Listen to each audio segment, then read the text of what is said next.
우리 말씀 같이 찾겠습니다. 하나님께서 오늘 우리에게 주시는 말씀 구약 성경 창세기 26장입니다.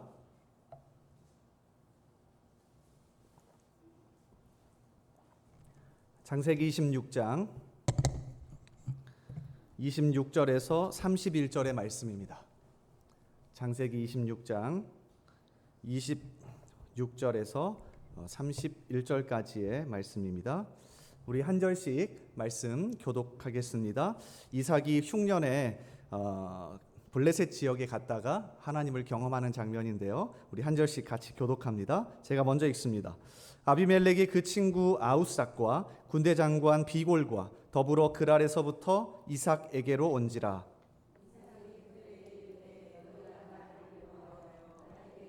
떠나게 하였거늘 어찌하여 내게 왔느냐. 그들이 이르되 여호와께서 너와 함께 계심을 우리가 분명히 보았으므로 우리의 사이 곧 우리와 너 사이에 맹세하여 너와 계약을 맺으리라 말하였노라. 이는 우리가 너를 범하지 아니하고 선한 일만 내게 행하여 내가 평안히 가게 하였음이니라. 이제 너는 여호와께 복을 받은 자니라. 이삭이 그들을 위하여 잔치를 베풀매 그들이 먹고 마시고 아침에 일찍이 일어나 서로 맹세한 후에 이삭이 그들을 보내매 그들이 평안히 갔더라. 아멘. 오늘도 이 수요 예배에 오신 여러분은 진심으로 환영합니다. 우리 옆에 계신 분 또 앞뒤 좌우로 밝게 웃으면서 오늘 이렇게 인사할까요? 덥지만 당신을 보니 참 시원합니다. 우리 이렇게 인사할까요? 당신을 보니 참 시원합니다. 옆에 계신 분 보니까 더 더우신 건 아니죠? 네, 날씨가 참 많이 더워졌습니다. 그런데 너무 덥다고 우리가 가만히 있을 게 아니라 더 하나님 앞에 나아가서 그 앞에 뜨거운 은혜를 받을 수 있기를 소원합니다. 특별히 오늘 더위를 뚫고 나오신 이 수요일 이 예배 가운데 하나님이 말씀 가운데 은혜 주실 거라 믿습니다. 오늘 창세기 26장 26절에서 31절의 말씀을 같이 읽었는데요. 우물을 파는 사람이라는 제목으로 같이 말씀 나누겠습니다. 오늘 말씀 26절에 보니 세 명의 사람이 찾아오면서 이삭에게 찾아오면서 말씀이 시작이 됩니다. 자, 26절을 다시 한번 우리 읽어보겠습니다. 26절 자 시작. 아비멜렉이 비골과 더불어 이삭에게로 온지라. 자, 세 사람이죠. 아비멜렉 그리고 아우삭 비골 이 세 사람이 이삭을 찾아왔습니다. 이 중에 두 명은 실제 사람의 이름이 아니라 그 직책의 이름입니다. 아비멜렉은 블레셋 지역의 왕 명칭이고요. 뒤에 있는 비골이라는 사람도 그 블레셋 지역의 군대 장관을 명칭하는 이름입니다. 그러니까 군대를 책임지고 모든 정치를 책임지는 두 사람이 다 한 사람, 그의 친구인 아우삭과 함께 이삭을 찾아왔습니다. 엄청난 사람들이죠. 자, 그리고 이 사람들이 찾아왔을 때 이삭이 조금 까칠하게 반응합니다. 이유가 있는데요. 26장 앞부분을 계속 읽어보면 이 블레셋 지역 사람들이 이삭이 들어왔을 때 좋게 대우하지 않거든요. 텃세를 부리면서 그들을 공격했습니다. 그래서인지 이삭도 이어지는 27절에서 조금은 까칠하게 반응합니다. 이삭이 그들에게 이르되 너희가 나를 미워하여 나에게 너희를 떠나게 하였거늘 어찌하여 내게 왔느냐. 자, 그러나 이어지는 28절에 보면 곧바로 이 지역의 왕이 화친을 제의합니다. 그러니까 언약을 맺자. 우리 친하게 지내자. 자, 28절 뒷부분입니다. 우리의 사이 곧 우리와 너 사이에 맹세하여 너와 계약을 맺으리라 말하였노라. 대단한 일 아닙니까? 그 지역의 왕, 또 그 지역의 군대 장관, 그리고 어쩌면 외교를 책임지는 아우삭이라고 하는 사람이 같이 찾아와서 이삭에게 먼저 손을 내밀고 같이 언약을 맺자고 하는 겁니다. 자, 이유가 더 화끈합니다. 사실 이 이유가 우리에게 엄청 매력적이고 우리가 세상 속에서 들어야 할 말입니다. 자, 28절 앞부분인데요. 한번 보시겠어요? 그들이 이르되 여호와께서 너와 함께 계심을 우리가 분명히 보았으므로.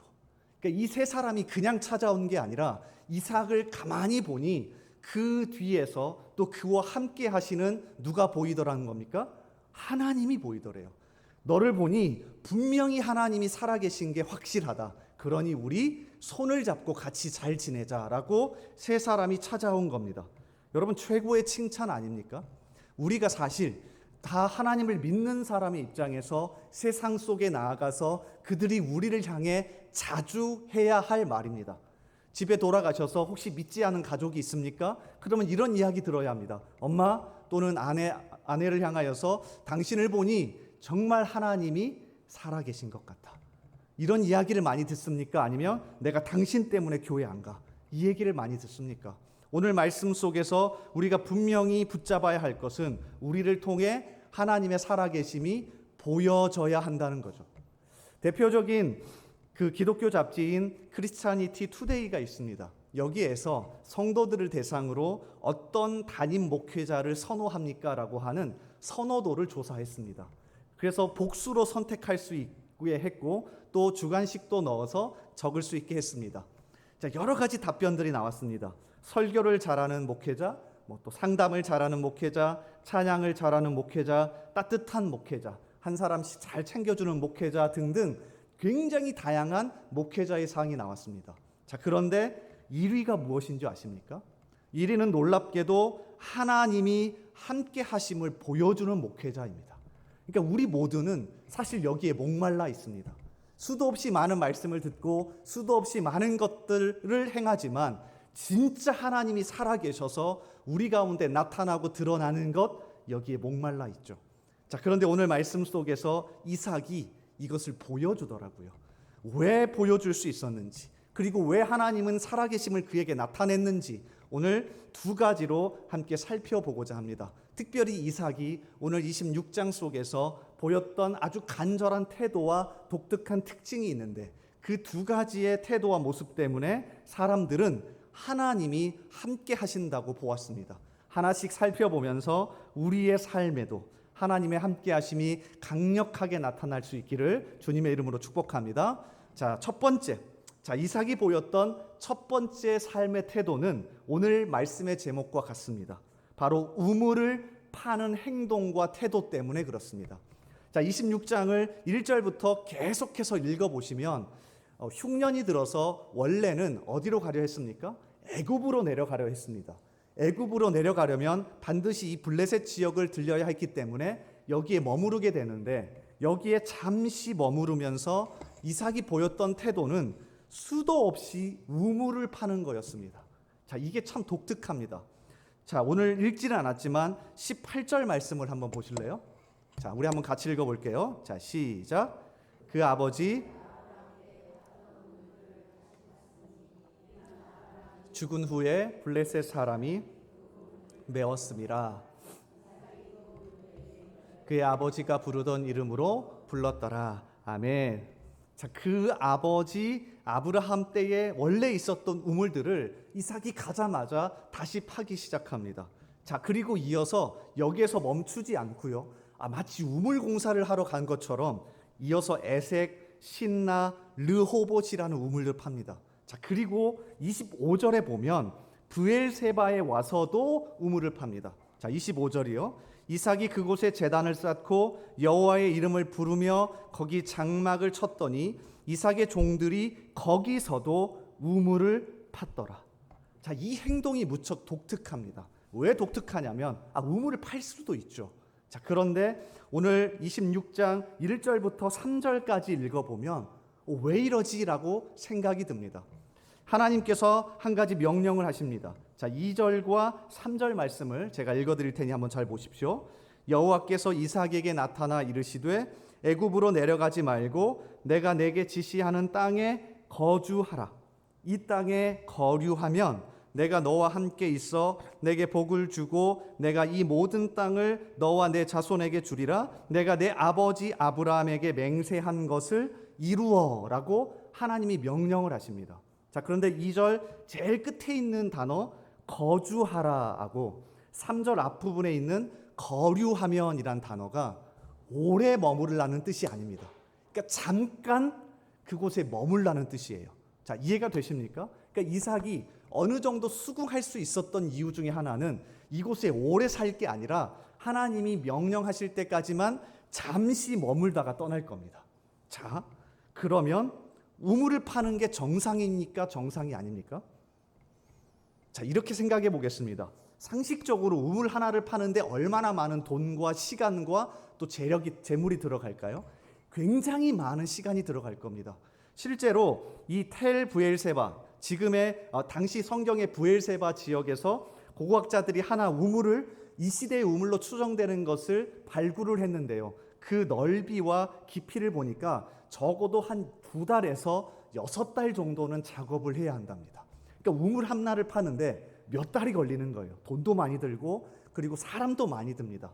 자, 그리고 우물은 지금으로 따지면 부동산입니다. 여러분 별로 안 와닿으시는데요. 부동산이에요. 가지고 갈 수가 없습니다. 여러분 언제 집을 사십니까? 돈이 있을 때, 정답이죠. 돈이 있을 때 사야 되는데, 그렇죠. 돈이 있을 때 집을 사야 되는데 언제 사십니까? 내가 여기에 오래 머물겠다라고 생각할 때, 여기 너무 좋다라고 할 때 집을 삽니다. 왜? 가지고 갈 수 없으니까. 자, 우물도 마찬가지입니다. 가지고 갈 수가 없습니다.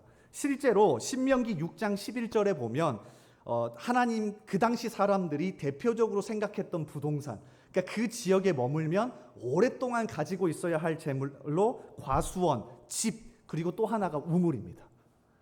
그러니까 이삭은 여기에 오래 머물지 않아도 되는데 마치 오래 머물 사람처럼 우물을 파고 있습니다. 자, 이게 무척이나 독특한 그의 태도입니다.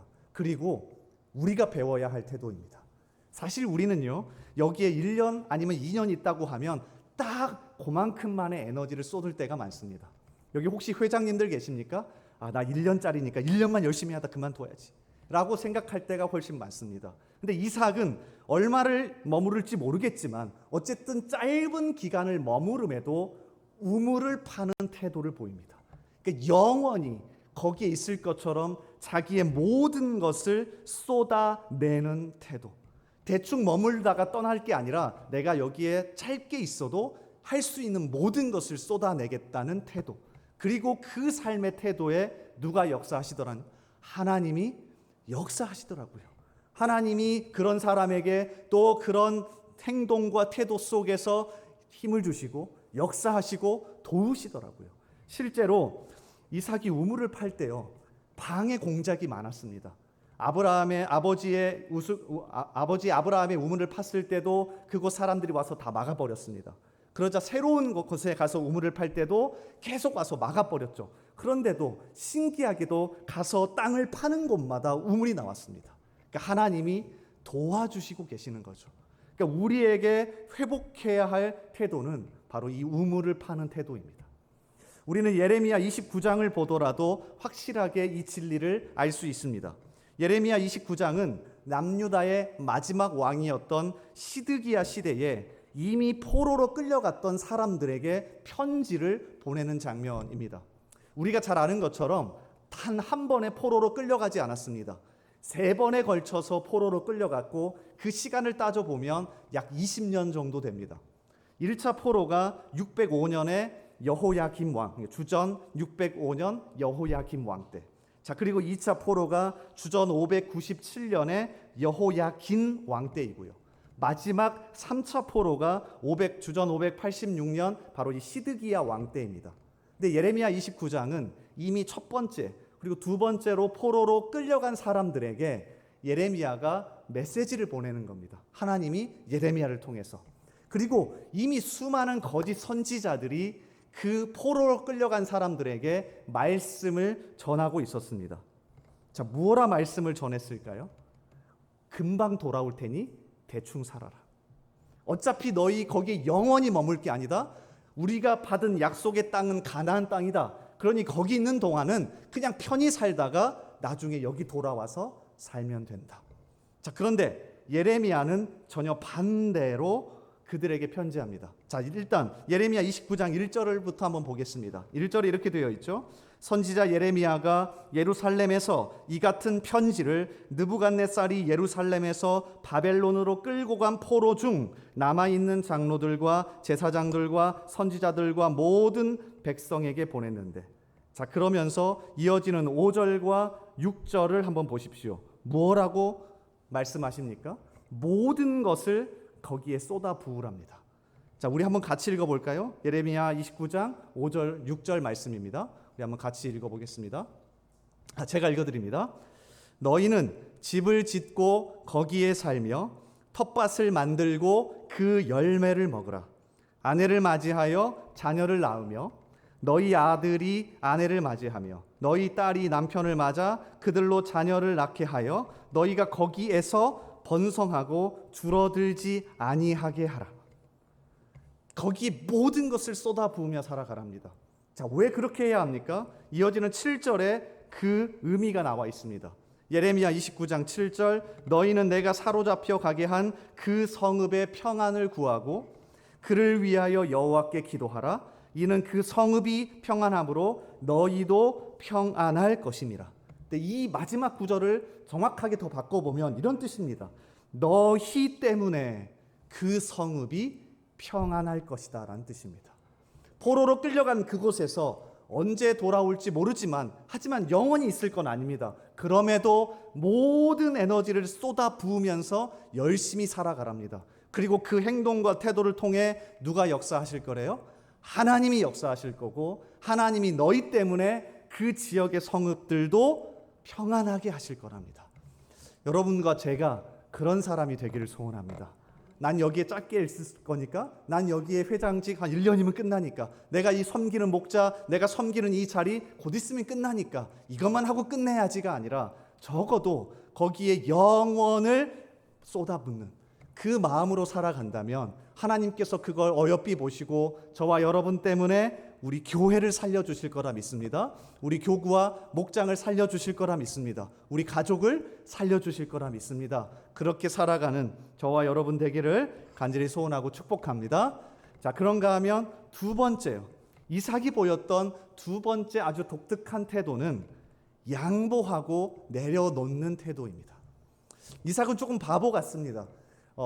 창세기에 나와 있는 족장들 중에서 어쩌면 가장 조용하고 가장 힘없어 보이고 가장 바보 같습니다. 강력한 리더십을 보이지는 않죠.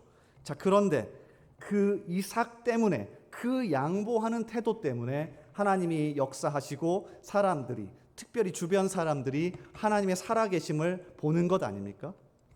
이삭이 일단 우물을 너무 쉽게 양보합니다. 우물은 앞에서 살펴본 것처럼 엄청난 재산입니다. 부동산입니다. 어쩌면 집과도 같습니다. 여러분 옆에 계신 분이 아무리 좋아도 당신이 살고 있는 집 주세요 하면 주시겠습니까? 여러분 제가 가서 집 하나만 주세요 하면 주시겠습니까? 쉽지가 않습니다. 근데 이삭이 우물을 너무 쉽게 그 지역 사람들에게 주어버립니다. 자, 어떤 생각이 있었을까요? 옆에 가서 또 파면 하나님이 주실 거라는 것, 확신과 또 그것을 경험한 게 있었습니다. 자, 이것을 빼앗을 힘, 지킬 힘이 없었을까요? 이삭은 있었습니다. 26장 16절에 보면 아비멜렉이 블레셋 지역 사람들이 그 이삭을 향해서 강성하다라고 표현합니다. 자, 이 강성하다는 물질만 많다는 뜻이 아닙니다. 지킬 수 있는 군사력, 또 재력, 모든 힘이 강하다는 거예요. 그래서 무서워서 이삭에게 제발 나가달라고 하는 겁니다. 이삭은 지킬 힘도 있었습니다. 또 그런 위치에 있습니다. 그리고 힘도 가지고 있습니다. 그런데 어떻게 합니까? 내려놓습니다. 양보해버립니다. 자신이 가진 힘을 가지고 휘두르기보다는 그들에게 양보하고 내려놓는 그 자세, 그게 참 중요한 것 아닙니까? 이삭은 살아오면서 이것들을 많이 체득하고 경험했습니다. 특별히 아버지로부터도 많이 들었을 겁니다. 창세기 13장에 보면 아버지 아브라함이 자신의 조카인 롯과 벌어진 이야기가 하나 기록되어 있습니다. 롯과 함께 살면서 그 지역이 너무 좁았습니다. 자, 보통 상식적으로 하면 족장, 그러니까 아브라함이 가장이고 족장이고 롯은 같이 따라온 사람입니다. 누가 양보해야 합니까? 당연히 더 낮은 사람이 양보하고 내려놓아야 합니다. 자, 그런데 누가 먼저 양보해요? 힘있고 그 위치에 있었던 아브라함 아버지가 먼저 양보하죠. 창세기 13장 9절입니다. 내 앞에 온 땅이 있지 아니하냐? 나를 떠나가라. 내가 좌하면 나는 우하고 내가 우하면 나는 좌하리라. 그리고 하나님이 찾아오셔서 아브라함에게 이렇게 말씀하십니다. 창세기 13장 15절, 보이는 땅을 내가 너와 내 자손에게 주리니 영원히 이르리라. 아마 아버지 아브라함은 성경에 기록되진 않았지만 아들 이삭에게 이 말씀과 이야기를 끊임없이 들려주었을 겁니다. 아들아, 걱정하지 말아라. 너가 가진 힘과 지위로 모든 것을 다 잡아먹으려고 할 때 지킬 수 있는 게 아니라 오히려 내려놓고 다른 사람들에게 양보할 때 하나님이 그 가운데 일하시더라. 이것을 계속해서 아마 아들에게 이야기했을 겁니다. 실제로 창세기 22장에 가면 이삭이 죽을 뻔했습니다. 아버지 아브라함이 자신을 하나님께 제물로 바치려 가죠. 이삭이 힘이 없었을까요? 아마 뿌리치고 나올 수도 있었을 겁니다. 그런데 하나님께 맡기며 내려놓죠. 그랬더니 하나님이 대신 제물을 준비하는 사건, 여호와 이레를 경험합니다. 그러니까 이것들이 삶 속의 경험으로 척척히 쌓이면서 이삭에게 아주 특징적으로 생긴 태도가 하나 있는데 어떻게 하는 겁니까? 줘버리는 겁니다. 양보해버리는 겁니다. 제가 요새 참 미안하지만 저희 큰딸 아이에게 가장 많이 하는 말이기도 합니다. 정말 많이 싸웁니다. 둘째랑. 원래 이렇게 싸우나요? 저는 안 싸웠던 것 같은데 어렸을 때 9살, 4살 정말 수도 없이 싸우면서, 근데 큰딸 아이에게, 왜냐하면 둘째는 진짜로 무슨 말인지 못 알아들으니까 큰딸 아이에게 항상 이렇게 얘기합니다. 줘버려라. 미안한데 줘버려라. 그러면 엄마 아빠가 더 많이 채워줄 거다. 걱정하지 말고 줘버려라. 그러면 진짜로 더 많은 걸 채워줄 거야. 그런데 쉽지가 않더라고요. 우리 하나님이 이렇게 말씀하시는 것 같지 않습니까? 세상의 것 더 많이 얻으려고 어떻게 보면 옆에 사람과 아둥바둥 경쟁하면서 더 가져오려고 살 때마다 하나님이 이렇게 말씀하시는 것 같아요. 줘버려라. 놔둬버려라. 내가 더 많은 것으로 채워줄 거야. 걱정하지 마. 하나님이 어떤 사람에게 채워주겠습니까? 움켜쥐려는 사람이겠습니까? 줘버리는 사람이겠습니까? 제가 하나님이라면 줘버리는 사람에게 계속해서 은혜를 줄 겁니다. 왜? 하나님의 은혜가 그 사람을 통해서 계속해서 퍼져가니까요. 그러니까 이삭은 그 태도로 그 블레셋 지역에서 1년 넘게 살았습니다. 그러니 주변 사람들이 그 이삭을 보고 누구를 보는 겁니까? 하나님을요. 자, 오늘 말씀 28절을 보십시오. 우리 한번 다시 읽어볼까요? 이 말씀 너무 중요합니다. 저와 여러분이 계속해서 들을 수 있는 말씀이어야 하는데요. 자, 앞부분만 우리 한번 같이 읽어보겠습니다. 자, 시작. 그들이 이르되 여호와께서 너와 함께 계심을 우리가 분명히 보았으므로. 분명히 봤답니다. 그러니까 본 것 같아가 아닙니다. 분명히 보았다. 주변 사람들에게 이삭은 여호와께 복을 받아 하나님이 살아계심을 나타내는 사람이었습니다. 여러분, 성경 속에서 또 기독교 역사 속에서 높은 지위에 올라가거나 어떻게든 가지려고 하는 사람을 통해서 하나님이 역사하실 때보다 내려놓고 낮아질 때 역사하실 때가 훨씬 많습니다. 우리 예수님도 그러하지 않았습니까? 누가복음 2장 14절에 보면 목자들, 천사들이 예수님이 태어나셨을 때, 아주 낮은 곳에 태어나셨을 때 이렇게 노래합니다. 누가복음 2장 14절, 지극히 높은 곳에서는 하나님께 영광이요, 땅에서는 하나님이 기뻐하신 사람들 중에 평화로다 하니라. 자, 놀랍지 않습니까? 예수님이 높아졌을 때 하나님께 영광이 아니라 정말 그 낮은 곳에서 다 포기하고 태어나셨을 때 하나님께 영광이고 우리에게도 은혜였답니다. 저와 여러분에게 제발 이 태도가 있기를 소원합니다. 줘버리면 세상에서 밀려나는 것 같습니다. 바보 같습니다. 분명히 그 위치에 있고 지위에 있고 힘을 가졌는데도 사용하지 않으면 바보 같습니다. 그런데 오히려 반대로 하나님은 그 속에서 그걸 통해 역사하실 때가 훨씬 많습니다. 우리 줘버립시다. 옆에 있는 사람이 닥달하면 아이고 어떻게든 내가 가져오려는 게 아니라 줘버리고 손을 벌리고 그렇게 베풀 때에 하나님께서 그 손에 더 많은 것 채워주실 거라 믿습니다. 그래서 오늘 이삭을 통해서 하셨던 것처럼 우리를 통해서도 하나님의 살아계심이 더 강력하게 나타나기를 간절히 소원하고 축복합니다.